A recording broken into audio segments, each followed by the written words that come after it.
An elderly couple, abandoned by their children, built a home inside a giant tree that no one could see. After years of silence, unanswered calls, and forgotten birthdays, they vanished into the forest and carved a secret sanctuary beneath the roots of a 400-year-old Douglas fir. But here's where it gets shocking. Their 5 successful children only came looking when they needed something, a signature worth $4 million.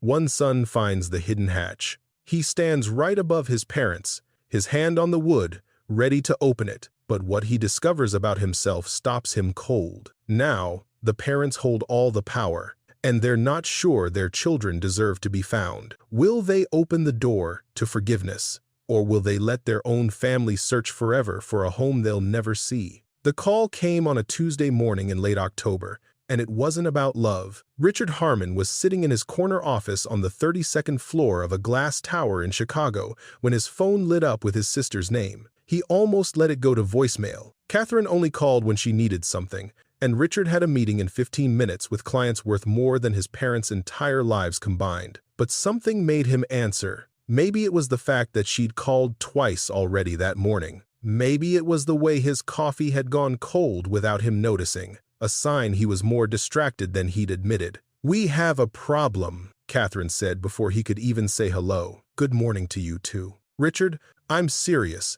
The Whitfield Group needs Dad's signature on the mineral rights transfer. Without it, the sale doesn't close." Richard leaned back in his leather chair. The Whitfield deal. He'd almost forgotten. 3 years ago, their parents had signed over power of attorney for most of their assets. But the mineral rights to the old family property in eastern Oregon had slipped through the cracks. A technicality, really. Nobody had expected those rights to be worth anything. Then Whitfield discovered lithium deposits on adjacent land and suddenly wanted everything in a 50-mile radius. "So call him," Richard said. "Have him sign it, and overnight the documents." The silence on the other end lasted 2 beats too long. "I tried," Catherine said. "The number's disconnected." "Then drive out there." "Richard," his sister's voice dropped to something almost like embarrassment. "I don't actually know where they live now." Richard set down his coffee cup. "What do you mean you don't know where they live? They're our parents. When's the last time you visited them?" The question landed like a slap. Richard opened his mouth to answer, then closed it. He thought back. The funeral for Uncle Martin had been 3 years ago? 4? And even then, he'd flown in and out the same day, barely speaking to his mother and father beyond the obligatory condolences. "They moved," Catherine continued, "after we sold the house. We didn't sell the house. They sold the house. Richard, we convinced them to sell the house. We told them it was too much for them to maintain, that they'd be better off in that retirement community in Bend. Remember?" He remembered. He remembered his mother crying in the kitchen of the home where she'd raised 5 children, signing papers she didn't fully understand because her son with the law degree told her it was the right thing to do. He remembered his father standing in the doorway with a face like stone, saying nothing, which was somehow worse than if he'd screamed. "They left the retirement community," Catherine said, 8 months after they moved in. "The administrator called me about it at the time, but I was in the middle of the Henderson merger, and I assumed they'd figure it out." "You assumed they'd figure it out? Don't take that tone with me. When's the last time you even called them?" Richard couldn't answer that either. "I called Derek, Michael, and Susan," Catherine continued, naming their 3 other siblings. "Nobody knows where Mom and Dad are.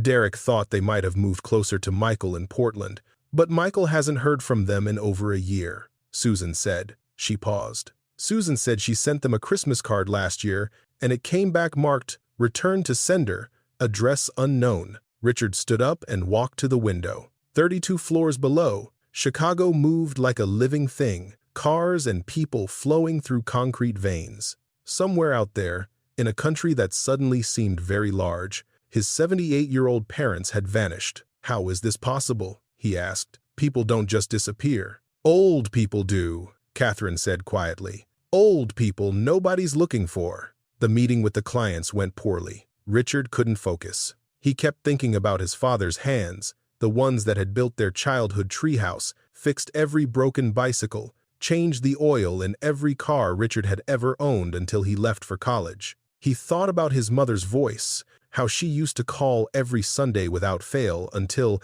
at some point, she stopped. He couldn't remember when. He couldn't remember if he'd noticed. That evening, Richard flew to Portland. Michael picked him up at the airport, and the two brothers drove through the night toward eastern Oregon, toward the town where they'd grown up, toward a house that now belonged to strangers. "I keep thinking about the last time I saw them," Michael said, his hands tight on the steering wheel. It was at the retirement community. Mom had made pot roast in that tiny kitchenette, and Dad just sat there staring out the window the whole time. "I thought he was being stubborn. You know how he gets."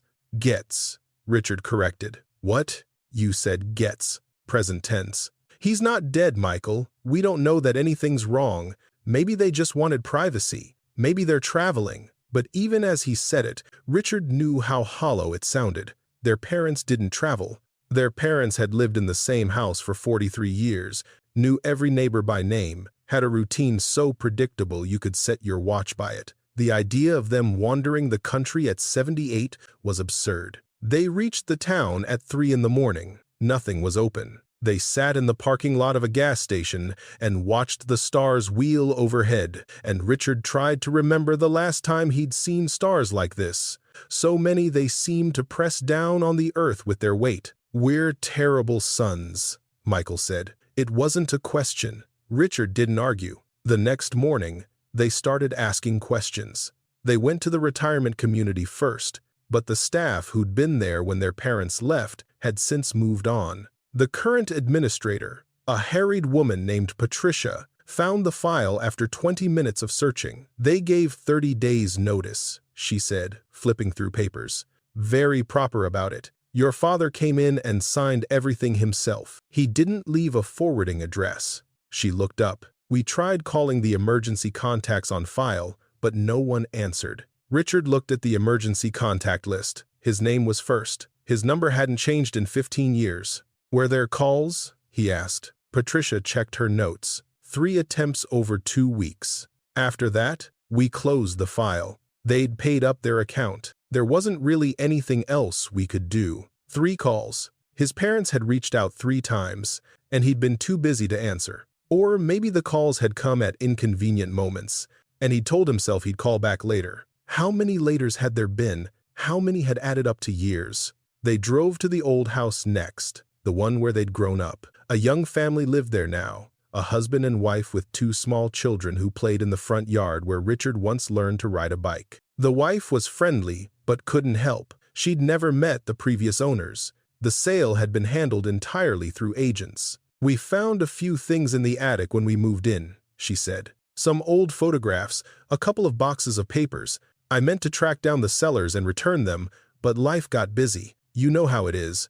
Richard knew exactly how it was. The boxes were still in her garage. She let them take everything. Michael loaded the boxes into the trunk while Richard stood in the driveway, looking at the house where his parents had raised 5 children, celebrated 40 anniversaries, and grown old together. The new owners had painted it blue. His mother had always wanted it blue, but his father had insisted on white because it was easier to maintain. "She finally got her blue house," Richard said. Michael didn't answer. He was looking at something in one of the boxes, his face pale. "What is it?" Michael held up a stack of envelopes, bound together with a rubber band. They were cards, Christmas cards and birthday cards, and thinking of you cards, all addressed to the 5 Harmon children, all marked "Return to Sender." Richard took the stack and flipped through them. 23 cards in total. The postmarks spanned 2 years. His mother had kept trying for 2 years after they left the retirement community, sending cards to addresses where her children no longer lived or never checked their mail.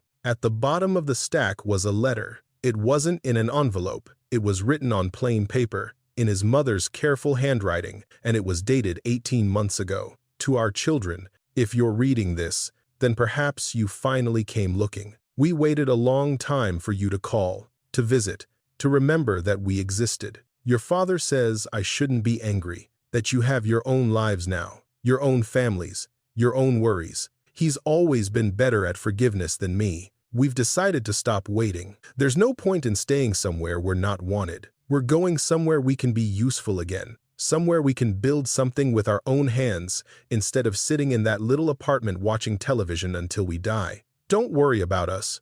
We've taken care of each other for 52 years.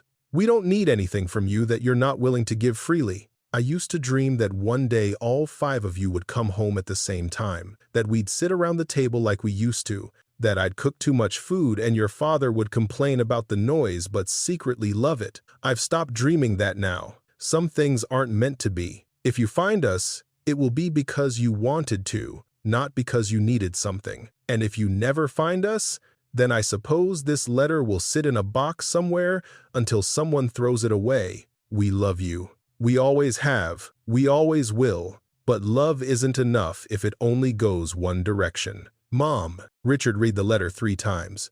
Each time, it hurt worse. There's an address, Michael said. He was holding another piece of paper, a receipt from a hardware store in a town called Millbrook, about 60 miles east. This was in the same box. It's from 14 months ago. Someone bought lumber, roofing materials, and a concrete mix. Paid cash. That doesn't mean it was them. The signature on the receipt is Dad's. I'd recognize it anywhere. Richard took the receipt, his father's handwriting, cramped and precise, spelling out Donald Harmon at the bottom. A purchase of building materials worth over $2,000. What would 2 people in their late 70s need with that much lumber? They drove to Millbrook. It took an hour on winding roads that cut through forest so dense the sunlight barely penetrated. The town itself was barely a town, just a cluster of buildings around a single intersection. A general store, a post office, a diner, a gas station. The kind of place that existed because someone had built it 100 years ago and nobody had bothered to tear it down. The hardware store was run by a man named Garrett, mid-60s, with a gray beard and eyes that had seen too much weather. He looked at the receipt for a long time before speaking. I remember them, he said. Nice couple, quiet, paid cash for everything, which is unusual these days. Most folks around here run tabs. Do you know where they went? Richard asked. Garrett studied him. You're the son? One of them. They mentioned they had children, 5 of them, all successful. He said the word successful like it tasted sour, said they were proud of you, said you were all very busy. Richard felt the heat rise to his face. We're trying to find them now. Why? The question was so direct that Richard didn't have an answer ready. Because we need their signature was the truth, but he couldn't say that out loud. Not to this stranger who was looking at him like he already knew. Because they're our parents, Michael said. Because we're worried about them. Garrett kept looking at Richard, not at Michael. Worried. That's a word for it. He handed back the receipt. They came in here maybe 6, 7 times over the course of a few months. Bought all kinds of supplies. Lumber, insulation, a wood stove, piping. Looked like they were building something substantial. I asked once if they needed help with delivery, but the old man, your father, said he'd handle it himself. Did he say where? Somewhere up in the national forest. That's all I know. People around here don't ask too many questions about where folks live. Lot of land out there, most of it empty. Someone wants to disappear. They can disappear. Richard felt the word disappear settle into his chest like a stone. His parents had disappeared. On purpose, because their children had made them feel so unwanted that vanishing into a forest seemed preferable to waiting for phone calls that never came. Is there anyone else they might have talked to? Michael asked. Anyone who might know more specifically where they went? Garrett thought for a moment. There's a woman named Ruth who runs the diner across the street. Your mother came in there sometimes for coffee. They got to talking, I think. Ruth might know more. Ruth was 70 years old, with silver hair pulled back in a braid and hands that never stopped moving, wiping counters, refilling coffee cups, adjusting napkin dispensers. The diner was nearly empty at 2 in the afternoon, just an old man in the corner working through a piece of pie and a young couple by the window whispering to each other. Helen and Donald, Ruth said when they showed her a photograph. Of course I remember them. Lovely people. She'd come in every Thursday for coffee and pie. We'd talk about our grandchildren. She paused. Well, I'd like to talk about my grandchildren. Helen would mostly listen. Do you know where they're living? Richard asked. Ruth's expression cooled slightly. You're the children. Yes, the busy ones. Richard didn't have an answer for that either. Helen told me about you. Ruth said. 5 children, all grown, all with good jobs and nice houses. She was proud of you. She was also, Ruth hesitated. She was sad. She didn't say it outright, but I could tell. A mother knows when another mother's heart is broken. We need to find them, Michael said. It's important. Important to whom? To us. We want to make sure they're okay. Ruth looked at them for a long moment, the way Garrett had, as if measuring something invisible. They're okay, she said finally. Better than okay. They found something out there, I think. A purpose. Helen told me once that she'd spent her whole life taking care of other people, and now, for the first time, she and Donald were taking care of each other. Just the two of them. She said it was like being young again. Please, Richard said. If you know where they are, I don't know exactly. Somewhere up in the old-growth section of the forest, near the ridge. That's all Helen ever said. She was protective of it, said it was the first thing that had ever been just theirs. She turned back to the coffee pot, signaling that the conversation was over. Richard and Michael stood in the parking lot of the diner, looking up at the wall of green that rose behind the town. Somewhere in there, in thousands of acres of ancient forest, their parents had built a home. They'd built it themselves, with their own aging hands, with lumber and nails, and a determination that Richard couldn't fully comprehend. How do we even start looking? Michael asked. Richard didn't know. He pulled out his phone to call Catherine, to update her, to ask what they should do next. But as he dialed, something his mother had written in that letter kept echoing in his mind. If you find us, it will be because you wanted to, not because you needed something. He thought about the Whitfield deal, about the signature that had brought them here. He thought about his corner office and his leather chair and the meeting he'd blown because he couldn't stop thinking about his father's hands. Maybe we don't start looking today, Richard said slowly. Maybe we sit down and figure out what we're actually doing here. Michael stared at him. We're looking for Mom and Dad. Are we? Or are we looking for a signature? The question hung in the air between them, uncomfortable and true.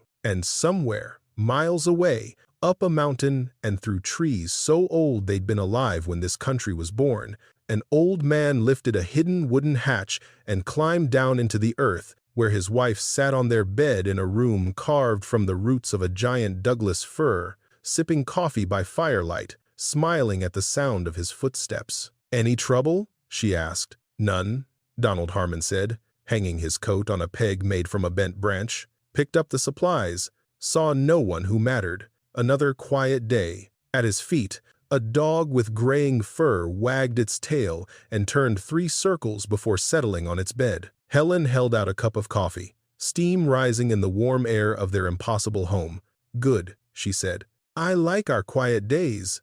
Donald sat down beside her and took the cup. Outside, above them, the forest kept its secrets. And far below, in the town, their sons were just beginning to understand what they'd lost. The home beneath the Douglas fir had taken 11 months to build. Donald Harmon still remembered the first time he'd seen the tree, standing at the edge of a clearing where the forest floor dipped into a natural depression. The tree was ancient, maybe 400 years old, its trunk so wide that 3 men holding hands couldn't have circled it. The roots spread out like the fingers of a giant hand, creating hollows and cavities where the earth had eroded over centuries. He'd been walking for hours that day, following old logging roads that had been reclaimed by nature, trying to outpace the weight in his chest. Helen was back at the motel in Millbrook, lying in bed with the curtains drawn, not crying anymore because she'd run out of tears. They'd left the retirement community 3 days earlier with nothing but their savings, their truck, and a dog named Buster who was too old and too loyal to leave behind. Donald had no plan. For the first time in 52 years of marriage, he had no plan. He'd always been the one who knew what came next, who could look at a problem and see the solution hiding inside it. But this problem had no solution. His children had forgotten him, not all at once, not dramatically, but slowly, gradually, the way a river forgets the stones it once flowed around. They'd simply moved on, and he and Helen had been left behind like furniture in an empty house. The tree changed everything. Donald stood at its base and looked up at the canopy, so high it seemed to touch the clouds. He looked at the roots, at the hollows beneath them, at the way the ground sloped down into a natural bowl. And somewhere in his mind, a door opened. He could build here, not a cabin, which would be visible from the air and require permits he'd never get.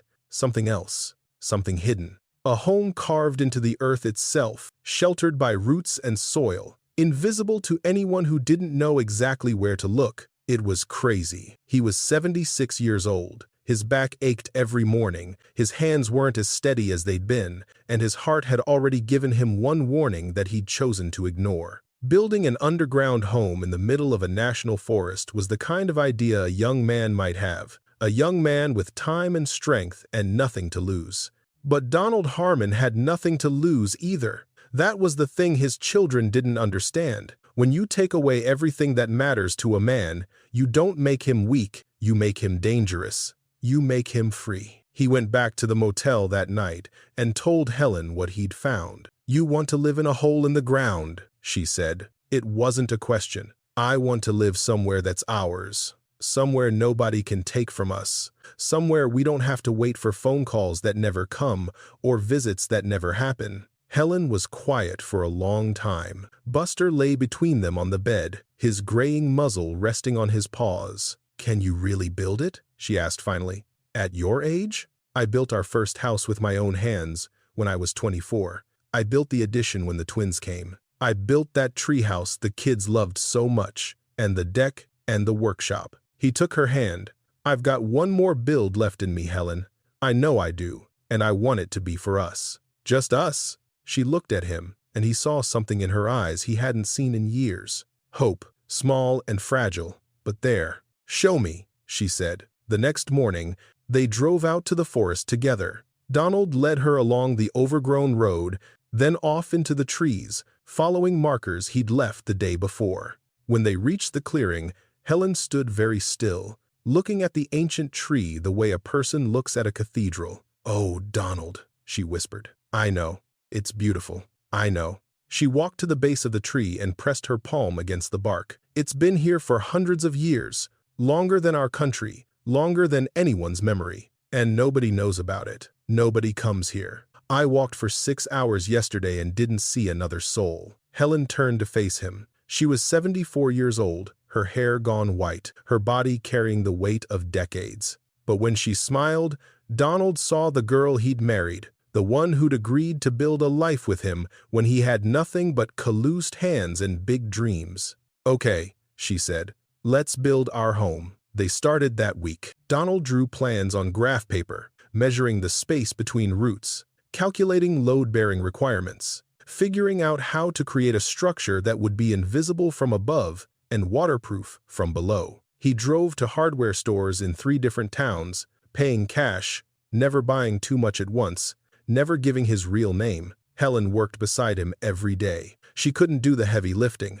but she could hand him tools, hold boards steady, mix concrete in small batches. She brought him water and made him rest when his face got too red. She talked to him while he worked, telling him stories about their children when they were young, back when the family had been whole, back when Sunday dinners meant something. Buster supervised from the shade, too old to help, but too devoted to stay behind. The basic structure took 4 months. Donald dug into the hillside beneath the roots, creating a space roughly 20 feet by 15 feet, with a ceiling just high enough to stand. He reinforced the walls with lumber, creating a frame that would hold back the earth. He lined everything with plastic sheeting, then with insulation, then with plywood panels that Helen painted white to reflect the light. The entrance was the trickiest part. It had to be invisible. Donald built a hatch disguised as part of the forest floor, covered with real soil and moss and scattered leaves. You could stand 3 feet away and never know it was there. The hatch opened onto a ladder that descended 8 feet into the main room. They installed a small wood stove with a chimney that Donald routed through the roots of the tree, emerging far from the entrance so the smoke would dissipate among the branches. They built a bed frame from pine, a table from oak, chairs from whatever wood Donald could find. Helen sewed curtains from fabric she bought in town, even though there were no windows.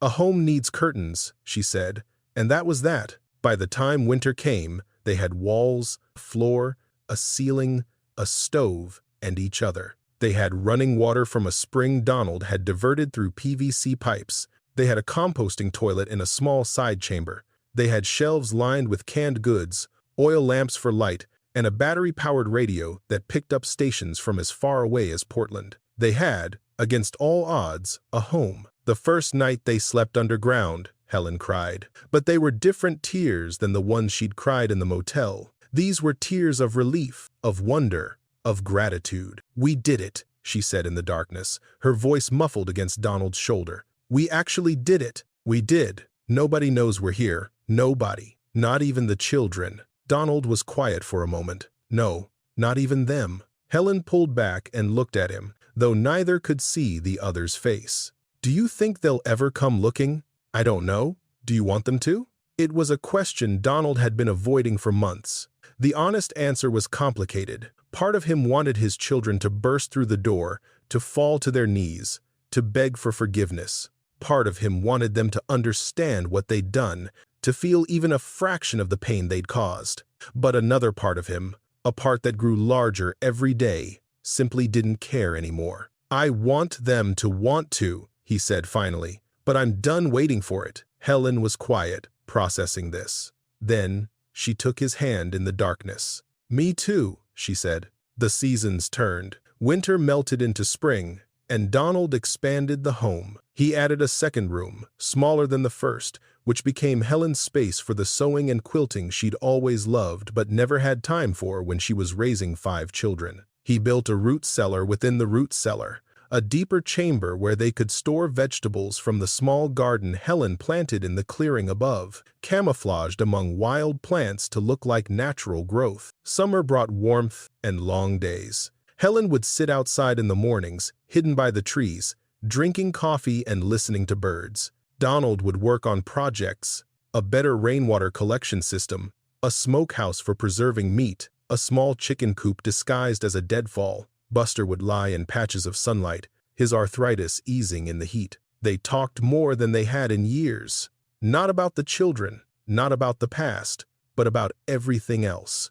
Books they'd read, places they'd dreamed of visiting, memories from before they were parents, when they were just 2 young people figuring out how to love each other. "I forgot how much I like you," Helen said one evening, as they sat by the fire in their underground home, the world above them silent and dark. Donald looked at her. "You forgot?" "Not forgot, but lost track of. We spent so many years being mom and dad, we forgot how to be Donald and Helen." He understood exactly what she meant. Somewhere along the way, they'd stopped being people and become functions. Mom who cooked and cleaned and worried, Dad who worked and fixed things and paid bills. The children had seen them as utilities, reliable and invisible, like electricity or running water, something you only noticed when it stopped working. "I like being Donald," he said. Helen smiled. "I like you being Donald too." Buster, sensing the moment, thumped his tail against the floor. They developed routines.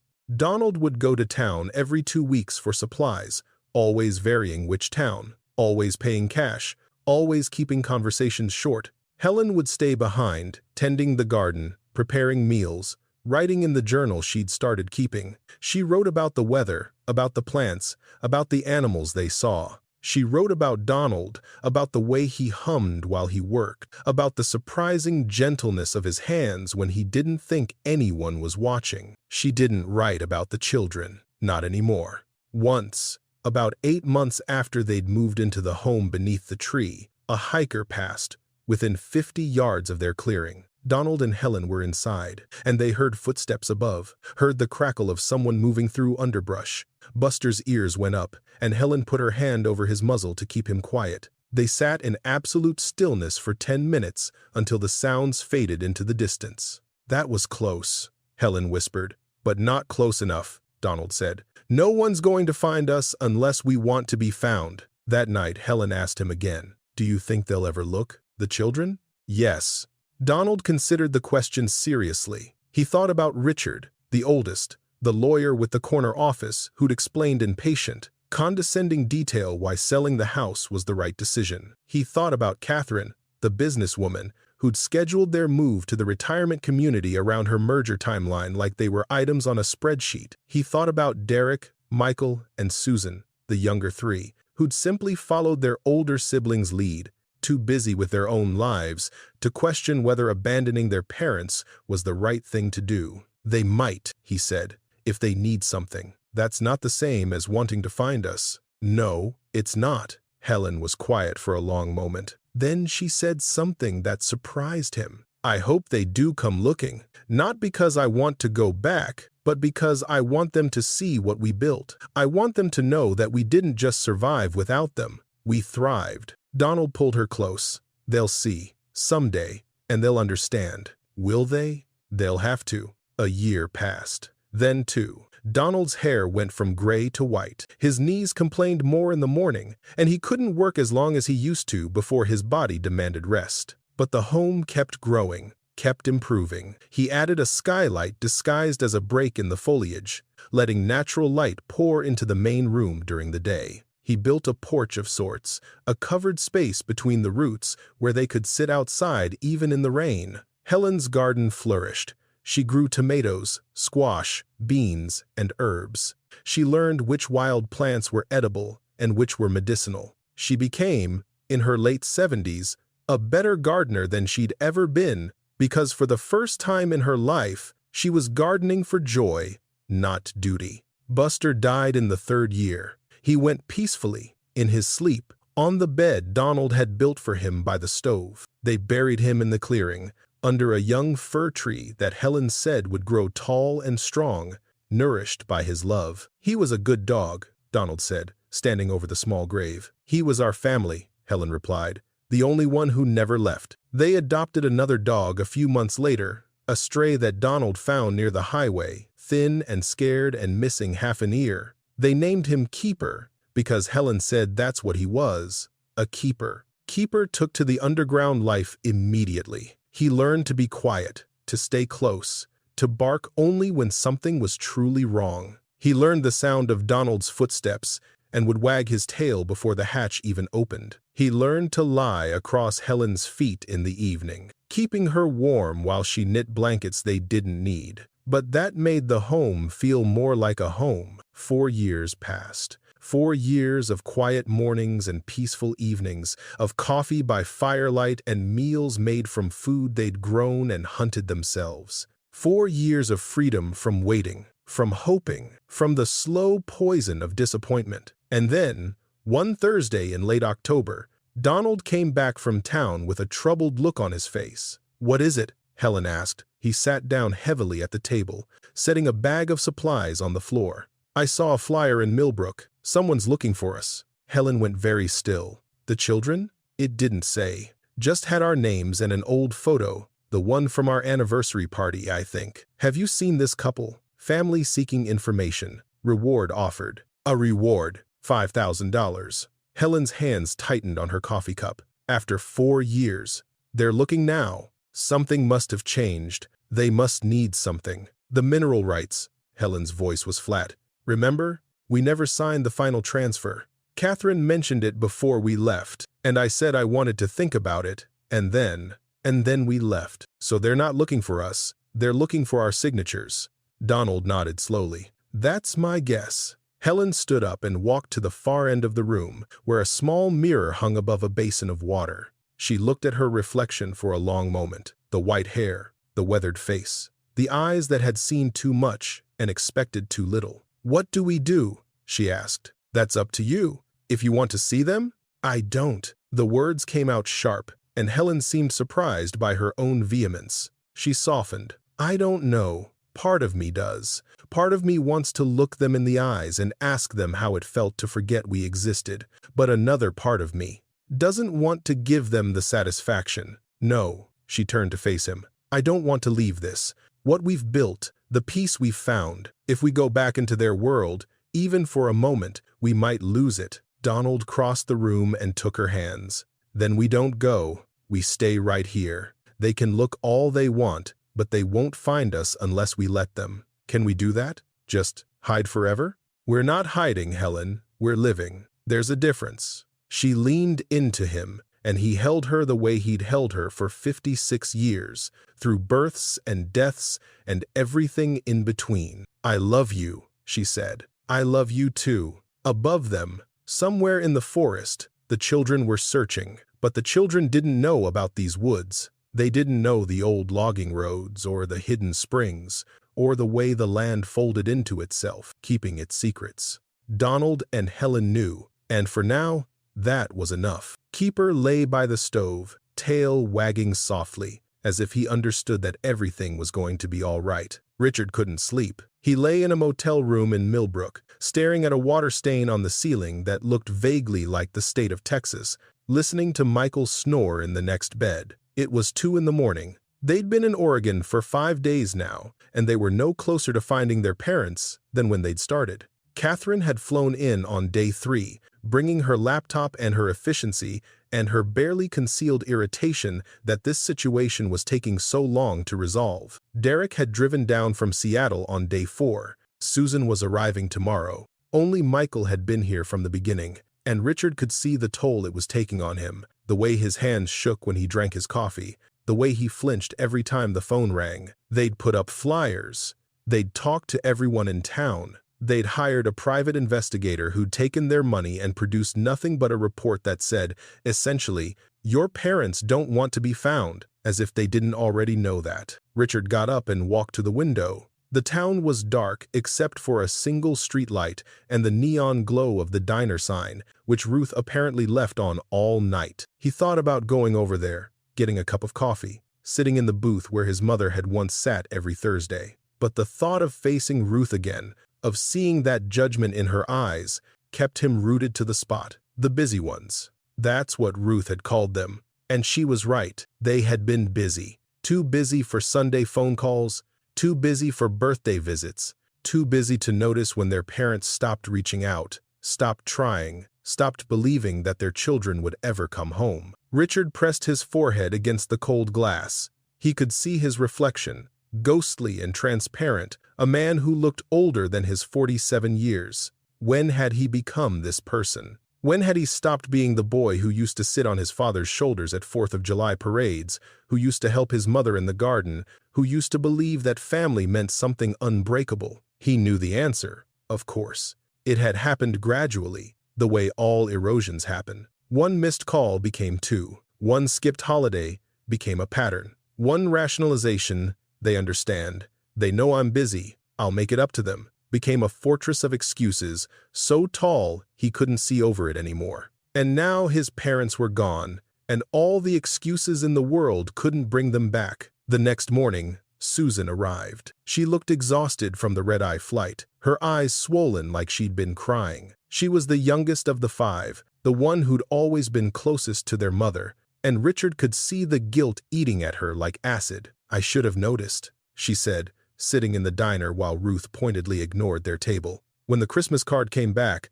I should have done something. I should have called, or driven out here, or we all should have done something, Catherine interrupted. Blaming yourself isn't productive. We need to focus on finding them. Finding them, Susan repeated. So they can sign your papers? Catherine's jaw tightened. That's not, isn't it? Be honest, Catherine. If this wasn't about the Whitfield deal, would we even be here? The table went silent. Derek stared into his coffee. Michael looked out the window. Richard found he couldn't meet his sister's eyes. That's what I thought, Susan said quietly. Catherine leaned forward, her voice controlled but sharp. The Whitfield deal is worth $4 million, Susan. Split 5 ways, that's $800,000 each. Are you really going to pretend you don't care about that? I care about Mom and Dad. So do I. The two things aren't mutually exclusive, aren't they? Susan stood up, her chair scraping against the floor. I'm going for a walk. I need air. She left the diner, the bell above the door chiming in her wake. Richard watched her go, watched her walk past the hardware store and the post office, heading toward the edge of town where the forest began. She's not wrong, Michael said quietly. Michael? She's not wrong, Catherine. We're here because we need something, not because we finally remembered we have parents. Catherine opened her mouth to argue, then closed it. For a moment, her composure cracked, and Richard saw something underneath. Not just frustration, but fear. Fear that they'd waited too long. Fear that some damage couldn't be undone. What do you want me to say? She asked. That I'm a terrible daughter? Fine, I'm a terrible daughter. We all are. But that doesn't change the fact that we need to find them, whatever the reason. They're 78 years old, living God knows where in the wilderness. What if something happens to them? What if Dad has another heart episode? What if Mom falls and breaks a hip? Then maybe we should have worried about that before we stuck them in a retirement home and forgot about them, Derek said. It was the first time he'd spoken all morning. Catherine turned to him. You were there, Derek. You agreed with the decision. I agreed because you and Richard made it sound like the only option. You said they couldn't take care of themselves anymore. You said the house was too much for them. You said, he stopped, shaking his head. You said a lot of things, and I was too lazy to question any of it. Richard thought about that. He remembered the family meeting, the one they'd had without their parents present, where they decided the future of two people who weren't in the room. He remembered the spreadsheets Catherine had prepared, showing the cost of maintaining the house versus the cost of the retirement community. He remembered the way they'd talked about their parents like problems to be solved, line items to be balanced. He remembered, too, the look on his father's face when they'd presented the plan, the way Donald Harmon had sat very still, very quiet, while his children explained why he couldn't be trusted to manage his own life anymore. The way he'd finally said, "If that's what you think is best," in a voice that held no fight left in it. Richard had told himself it was acceptance. He realized now it was surrender. The moment his father had given up on them. We need to split up, Richard said. Cover more ground. Susan had the right idea. We should be out there looking, not sitting here feeling sorry for ourselves. They spent the next 3 days searching. They drove every logging road, hiked every trail, knocked on the door of every cabin and homestead within 20 miles. They talked to hunters and hikers, forest rangers and hermits.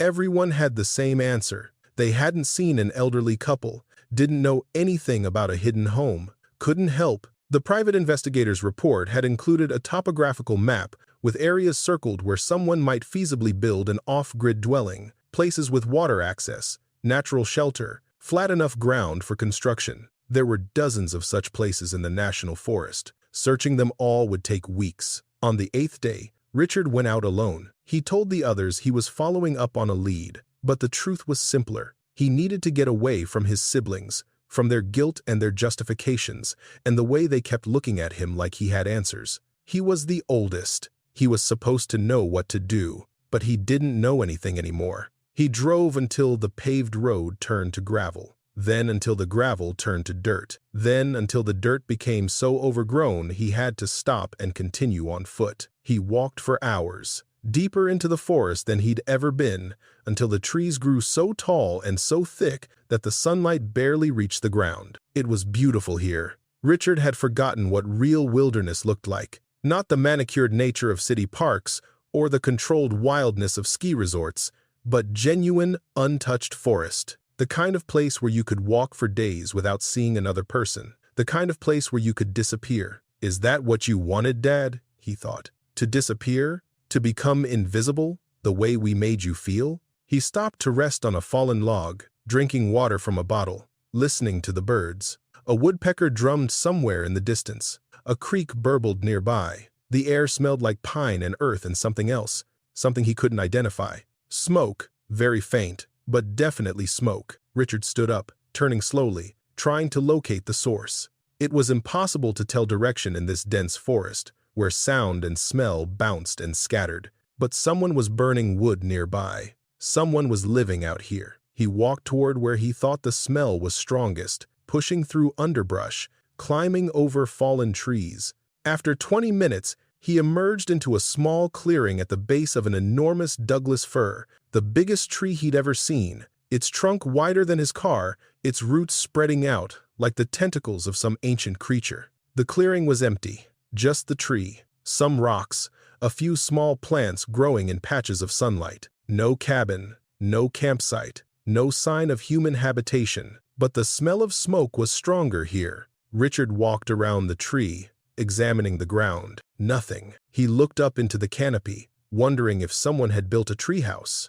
Nothing. He was about to give up when his foot caught on something and he stumbled. Looking down, he saw what had tripped him, a seam in the forest floor, a straight line where there shouldn't be one, hidden beneath leaves and moss, but visible now that he was looking for it. His heart began to pound. He knelt and brushed away the debris, revealing the edge of what looked like a wooden hatch. It was perfectly camouflaged, covered in living moss that had been carefully cultivated to blend with the surrounding ground. If he hadn't tripped, he never would have seen it. For a long moment, Richard just stared. His parents were down there. He knew it with a certainty that went beyond logic. His father had built this. His father, who had built their childhood treehouse, who had built the deck and the workshop and 100 other things, had built a home underground, hidden from the world, hidden from his own children. Richard reached for the hatch. His fingers touched the moss, felt the wood beneath, and then he stopped. If you find us,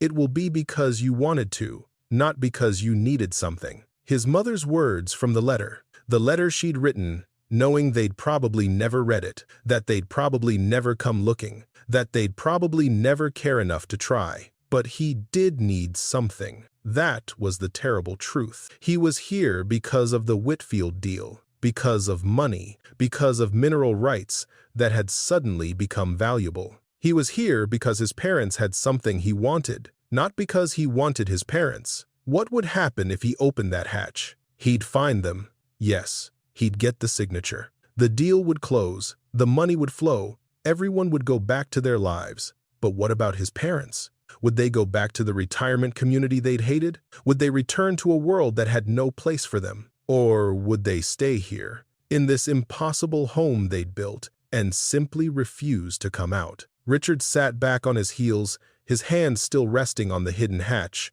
The smoke smell had faded, or maybe he'd imagined it. The forest was quiet around him, waiting. He thought about his father teaching him to ride a bike, running alongside with one hand on the seat, promising not to let go. He thought about his mother staying up all night when he was sick, pressing cool cloths to his forehead, singing songs she probably thought he'd forgotten. He thought about Sunday dinners and summer vacations, and the way the house used to smell like cinnamon at Christmas. He thought about the last time he'd called, really called, not just a quick check-in but an actual conversation. He couldn't remember.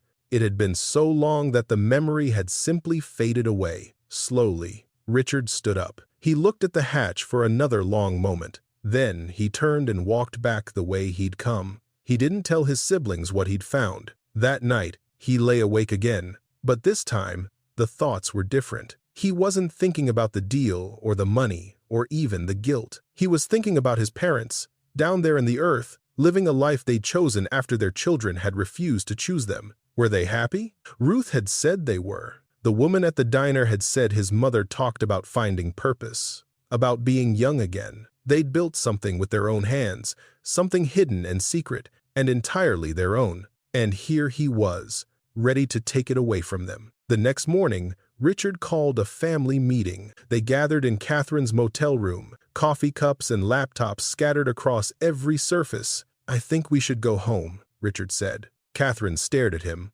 "What?" "I think we should leave them alone." "Richard, the Whitfield deal." "I don't care about the Whitfield deal." The words hung in the air. Michael sat up straighter. Susan's eyes went wide.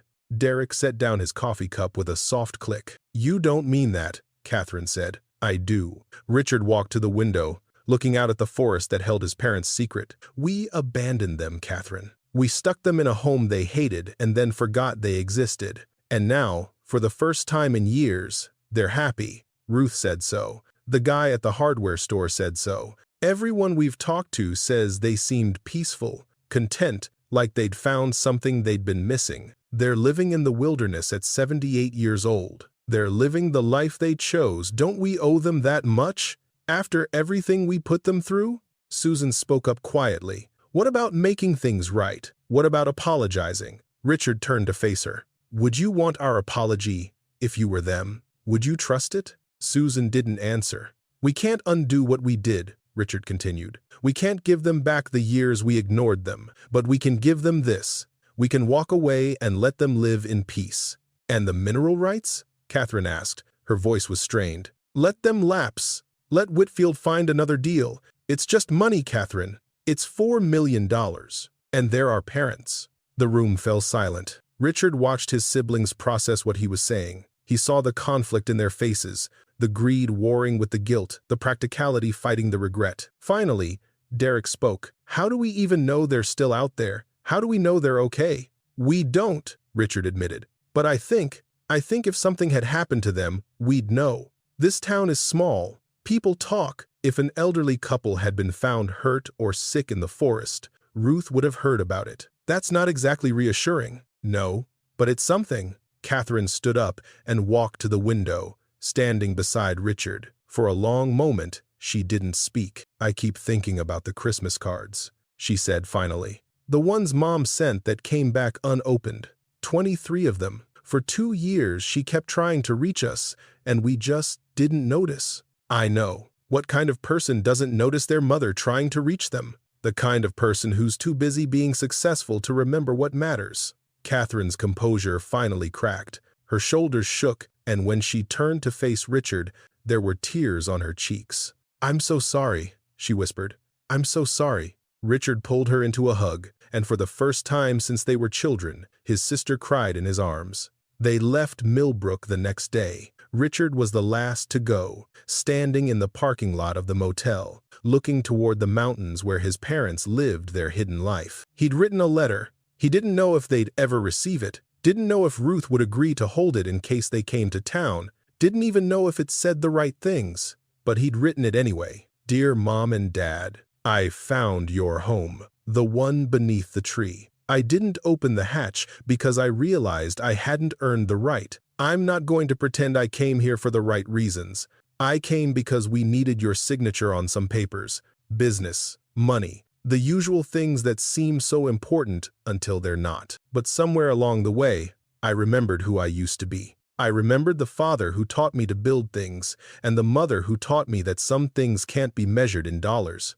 I remembered that you gave me everything, and I gave you nothing in return. I'm not asking for forgiveness.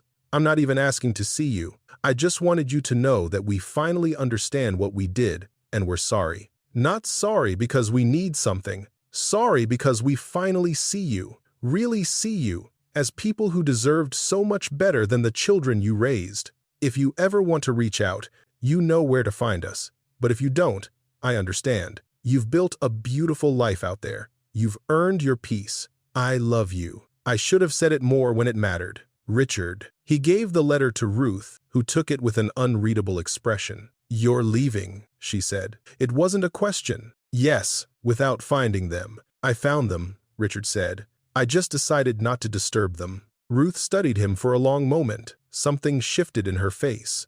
Not quite approval, but maybe the absence of disapproval. "I'll hold on to this," she said, tucking the letter into her apron pocket. "Margaret comes in sometimes when she thinks no one's paying attention. If I see her, I'll make sure she gets it." "Thank you." "Don't thank me. You should have been here years ago." "I know." Ruth nodded once, then turned back to her coffee pot, dismissing him. Richard drove away from Millbrook as the sun began to set, painting the forest in shades of gold and amber. Somewhere in those trees, his parents were preparing for evening. Maybe his father was bringing in firewood. Maybe his mother was starting dinner. Maybe they were sitting together in their hidden home, two people who had found each other again after the world had tried to tear them apart. He hoped so. He hoped they had many more years of quiet mornings and peaceful evenings, of coffee by firelight and the comfort of each other's company. He hoped, someday, he might deserve to see them again. But that day wasn't today. 3 weeks later,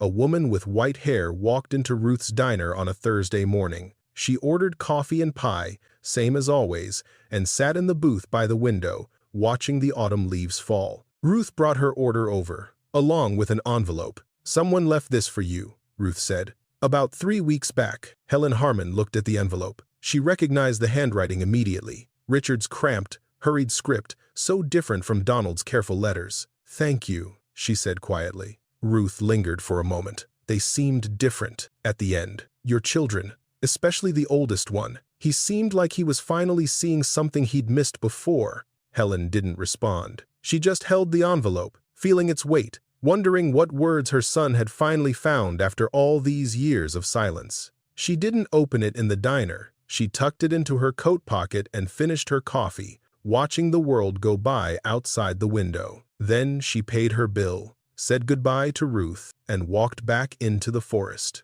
That evening, by the light of the fire in their home beneath the tree, she read the letter aloud to Donald. When she finished, neither of them spoke for a long time. Keeper lay between them, his head resting on Helen's foot, his tail giving an occasional thump against the floor. "He found us," Donald finally said. "He found us and didn't come in. That must have been hard for him." Helen folded the letter carefully, running her fingers along the creases. "Yes, I think it was. What do you want to do?" She looked at her husband, at the face she'd loved for 56 years, at the hands that had built this impossible home, at the eyes that still looked at her like she was the most important thing in the world. "I want to think about it," she said. "I want to take my time." Donald nodded. "We have time." "Yes." Helen smiled, leaning into his shoulder. "We finally do." Outside, above the hidden hatch, the forest settled into night. Stars emerged between the branches of the ancient Douglas fir. Somewhere in the distance, an owl called out, and another answered. And beneath the earth, an old couple sat together by the fire, holding a letter that might be a beginning or might be an ending, depending on what they decided. For the first time in 4 years, the future felt uncertain. But uncertainty, Helen realized, wasn't always a bad thing. Sometimes it meant that doors were opening. Sometimes it meant that broken things could start to heal. She wasn't ready to forgive. Not yet, maybe not ever. But she was willing to wonder. And that, she thought, was a start. Helen didn't respond to the letter for 3 months. She read it dozens of times. So many that the paper began to soften at the creases, the ink fading where her fingers touched it most. She kept it in a wooden box Donald had made her, alongside other precious things. The last photograph of Buster, a lock of hair from each of her children when they were babies, the wedding ring her mother had worn for 60 years. Donald didn't push. He'd learned, in 56 years of marriage, when to speak and when to stay quiet. He watched Helen turn the decision over in her mind, examining it from every angle, and he waited. Winter came to the forest. Snow fell thick and silent, covering their hidden hatch, making the world above a blank white page. They stayed warm in their underground home, the wood stove crackling, Keeper curled at their feet. They read books they'd read before, and listened to the radio, and played cards by lamplight. They were, Helen realized, still happy. Even with the letter sitting in its box, even with the question it raised hanging over them, they were still happy. That meant something. "I've been thinking," she said one evening in late January, as snow continued to fall somewhere far above their heads. Donald looked up from the knife he was sharpening. "About Richard?" "About all of them. But yes, mostly Richard." "And?" Helen set down her knitting. "I'm not ready to forgive them. I don't know if I'll ever be ready. What they did, what they chose to do, over and over, for years, that doesn't just go away because one of them finally wrote a letter." "No," Donald agreed. "It doesn't. But," she paused, searching for the right words, "I keep thinking about something my mother used to say. She said that holding on to anger is like drinking poison and waiting for the other person to die. Your mother was a wise woman. She was. And I don't want to spend whatever years I have left being angry. Not at them, not at anyone." Helen met her husband's eyes.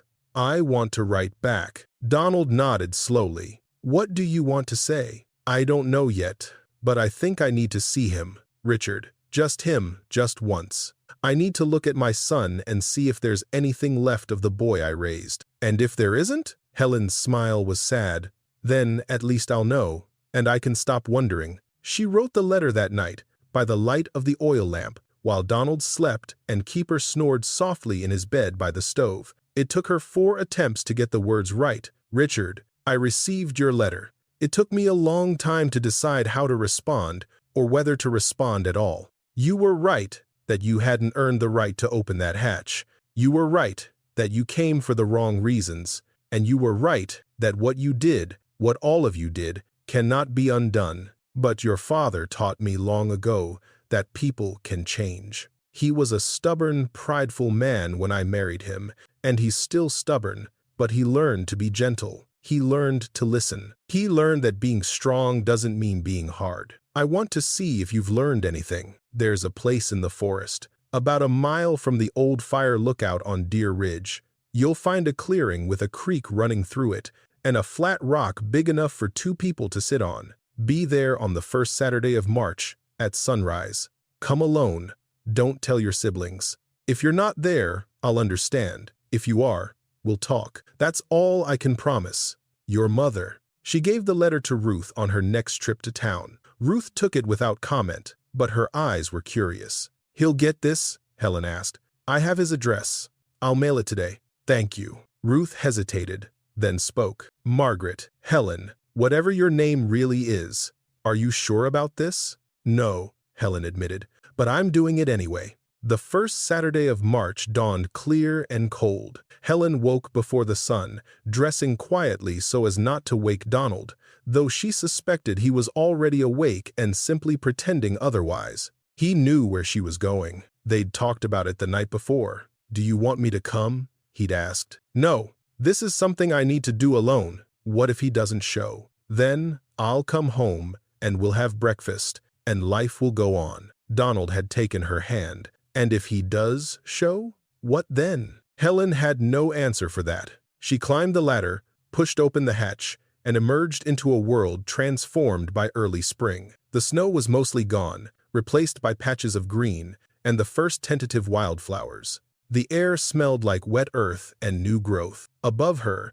the ancient Douglas fir stood as it had stood for 4 centuries, watching over its small secrets. Keeper whined at the bottom of the ladder, wanting to come. Not this time, Helen said softly. Stay with Donald. She walked for nearly an hour, following trails she'd memorized over 4 years. The forest was waking around her, birds calling, squirrels chattering, a deer watching her pass with liquid eyes. By the time she reached the clearing with the creek, the eastern sky was beginning to lighten. The flat rock was empty. Helen sat down, pulling her coat tighter against the morning chill. She watched the sky change colors, pink and gold and pale blue, as the sun crept toward the horizon. She listened to the creek, to the birds, to her own breathing. She waited. The sun had fully risen, had climbed a hand's width above the trees, when she finally accepted that Richard wasn't coming. She felt something settle in her chest, not quite grief, not quite relief, something in between. She'd offered an olive branch, and it had been declined. Now she knew. She stood up, joints protesting, preparing to make the long walk home, and then she heard footsteps. Richard emerged from the trees, looking like he hadn't slept in days. His clothes were rumpled, his face unshaven, his eyes red-rimmed. He stopped at the edge of the clearing, staring at her like she might be an apparition. I got lost, he said. His voice cracked. I've been walking in circles for 2 hours. I thought I'd missed you. I thought. He couldn't finish the sentence. Helen sat back down on the rock. After a moment, she patted the space beside her. Sit, she said. You look terrible. Richard crossed the clearing on unsteady legs. He sat down heavily, leaving a careful distance between them. Up close, Helen could see the gray in his hair, the lines around his eyes. When had her boy gotten so old? Thank you for coming, she said. Thank you for inviting me. They sat in silence for a long moment, watching the creek flow past. A fish jumped, catching an early insect. Somewhere in the distance, a woodpecker began its morning percussion. I don't know where to start, Richard finally said. Neither do I. The letter you left in the boxes, the one you wrote before you disappeared. I've read it so many times, the paper's falling apart. I keep trying to find the moment where everything went wrong. The moment where I stopped being your son and started being whatever I became. There wasn't one moment, Helen said. That's not how it works. It was 1,000 small choices, each one easier than the last, each one taking you a little further away until you looked up and couldn't see us anymore. I know. Do you? Do you really understand what it felt like to sit in that retirement community, waiting for the phone to ring, hoping that maybe this week, this month, this year, one of our children might remember we existed? Richard's jaw tightened. Mom, your father stopped hoping first. He's always been better at letting go than me, but I kept trying. 23 cards, Richard. I sent 23 cards to children who couldn't be bothered to update their addresses, who couldn't be bothered to call and say, "Mom." I moved. 23 times I wrote your names on envelopes, put stamps on them, walked them to the mailbox, and waited for responses that never came. I'm sorry. I know you are. But sorry doesn't fill the empty chair at Christmas.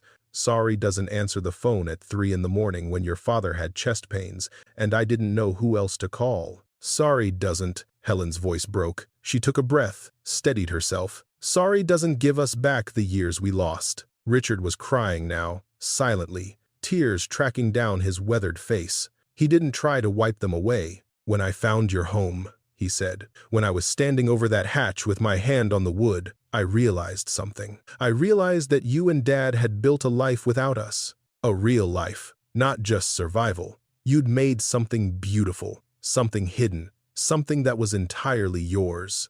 And I was about to barge in and take it away because I needed a signature on some papers. The mineral rights. Yes. Helen nodded slowly. I wondered if that's what this was about. It's not. Not anymore. Richard turned to face her. I told Catherine to let the deal collapse.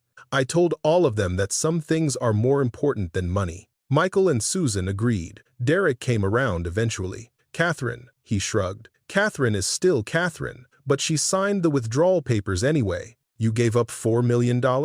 I gave up money that was never really mine. Those mineral rights belong to you and Dad. If you want to sell them, that's your choice. If you want to let them sit there forever, that's your choice too. But I wasn't going to be the reason you had to make that decision. Helen studied her son's face, looking for the catch, the angle, the self-interest hiding behind the noble words. She'd learned to look for such things in the years since her children had betrayed her trust. She didn't find it. Your father built that home with his own hands, she said quietly. 76 years old, bad back, bad heart, and he dug into the earth and created something from nothing. Do you know why? Because you needed somewhere to live? Because he wanted to prove that we still could, that we weren't useless, weren't finished. Weren't just waiting to die in some sterile room with fluorescent lights, and nurses who called us dear like we were children. Helen's voice hardened. You took everything from us, Richard.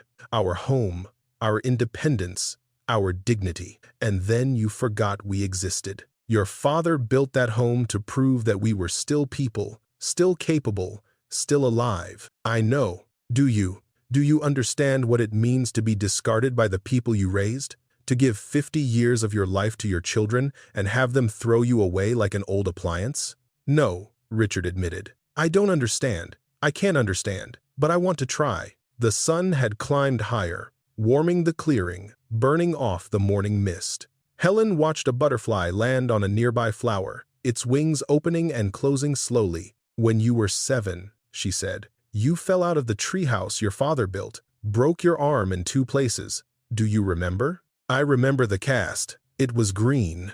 You picked green because it was my favorite color. You said you wanted to carry a piece of me with you while you healed. Helen smiled faintly. I thought about that a lot in the retirement community. I wondered where that boy went, the one who wanted to carry a piece of me with him. He got lost, Richard said. Somewhere between law school and the corner office and the endless meetings that seemed so important. He got lost, and he didn't even notice he was gone. And now? Richard was quiet for a long moment. When he spoke, his voice was rough. Now he's trying to find his way back. He doesn't know if he can. He doesn't know if he deserves to, but he's trying. Helen reached out and took her son's hand. His fingers were cold, trembling slightly. She held on anyway. That's all I wanted to know, she said. They sat together as the morning grew warmer, not speaking much, just existing in the same space. Helen told Richard about the home beneath the tree, not where it was, but what it was like. The firelight, the wood stove, the smell of coffee in the morning. She told him about Keeper, about the garden, about the skylight Donald had installed so they could watch the rain. Richard listened. He didn't ask to see it. He didn't ask to meet his father. He just listened. And for the first time in years, Helen felt like she was being heard. I should get back, she finally said. Donald will worry. Can I? Richard stopped himself. Never mind. What? Can I write to you? Not often. Just sometimes. to let you know how we're doing, to ask how you're doing." Helen considered this. It was such a small request. A letter now and then, words on paper, delivered through Ruth, keeping a thread of connection without demanding more than she could give. "You can write," she said. "I can't promise I'll always respond, but you can write. Thank you." She stood, brushing off her coat. Richard stood too, and for a moment they faced each other awkwardly. Two people who had once been mother and son, trying to figure out what they were now. "Richard," Helen said, "what you did, choosing not to open that hatch, choosing to walk away, that meant something. It meant you finally saw us as people instead of problems. I need you to know that. I should have seen it decades ago." "Yes, you should have, but you see it now, and that's not nothing." She turned to go, then paused. "The mineral rights," she said. "Your father and I talked about it. We're going to sign the papers." Richard blinked. "You are? Money doesn't matter to us. We have everything we need." "But," she hesitated, "we're going to put it in a trust, for your children, for all our grandchildren." "We've never met them, Richard. You never brought them to visit. And then we disappeared. And now there are children in this world who carry our blood and don't even know our names. Mom, we're not doing it for you. We're doing it for them. They didn't choose to have parents who forgot their grandparents. They deserve something from us, even if it's only money." Helen's voice softened. "Maybe someday, when they're older, you'll tell them about us, about the crazy old couple who lived under a tree. Maybe they'll understand something about family that their parents forgot." Richard's face crumpled. "I'll tell them. I promise. I'll tell them everything. See that you do." Helen walked away, disappearing into the forest, following paths that only she and Donald knew. She didn't look back. She didn't need to. She could feel her son's eyes on her until the trees swallowed her whole. When she reached the hatch, Donald was waiting outside, sitting on a root with Keeper beside him. He looked up as she approached, his eyes searching her face. "How did it go?" Helen sat down beside him, leaning into his shoulder. "He came. He listened. He cried. Did you forgive him?" "No, not yet. Maybe not ever." She took her husband's hand. "But I opened a door, just a crack, just enough to let a little light through." Donald nodded, pulling her close. "That's enough for now." "Yes," Helen agreed. "It's enough." Spring came fully to the forest. The trees leafed out, the flowers bloomed, the creek ran high with snowmelt. Helen planted her garden while Donald built a new shelf for her sewing room. Keeper grew a little grayer around the muzzle, but still wagged his tail every time they came home. Letters arrived through Ruth, one every few weeks. Richard wrote about his life, about his children, about the small changes he was making. He'd cut his hours at work. He'd started having dinner with his family every night. He'd begun teaching his son to build things with his hands, the way his father had once taught him. Helen didn't respond to every letter, but she responded to some. Short notes, a few lines, letting him know they were well, letting him know she'd read his words. It wasn't forgiveness.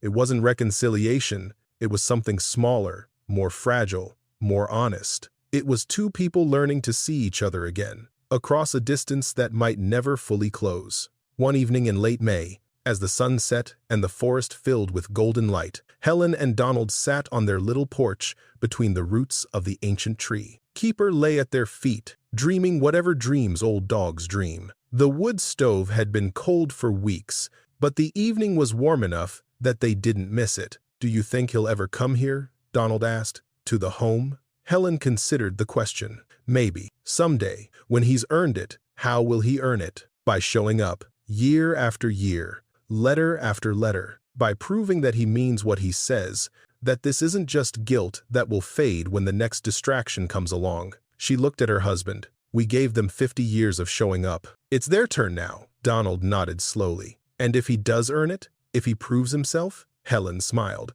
the first full smile she'd allowed herself since this whole journey began. "Then I'll open the hatch, and I'll show him what his father built, and maybe, if he's lucky, I'll let him stay for coffee." "Just coffee? For now. We'll see about the rest." Donald laughed, a sound that still made Helen's heart lift after 56 years. "You're a hard woman, Helen Harmon."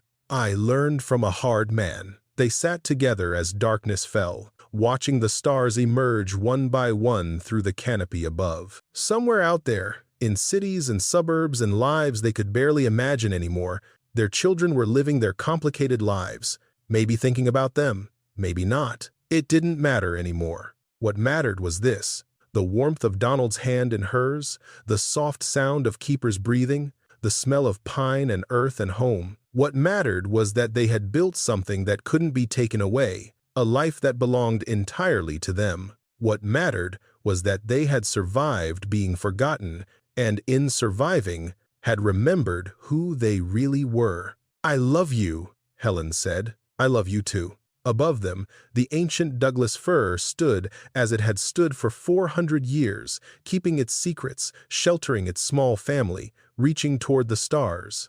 And beneath its roots, in a home carved from earth and hope and stubborn determination, two people who had been thrown away by the world had found something the world couldn't touch. Not forgiveness, not yet, but the possibility of it, glowing like an ember in the dark, waiting to see if anyone would have the courage to breathe it back to life.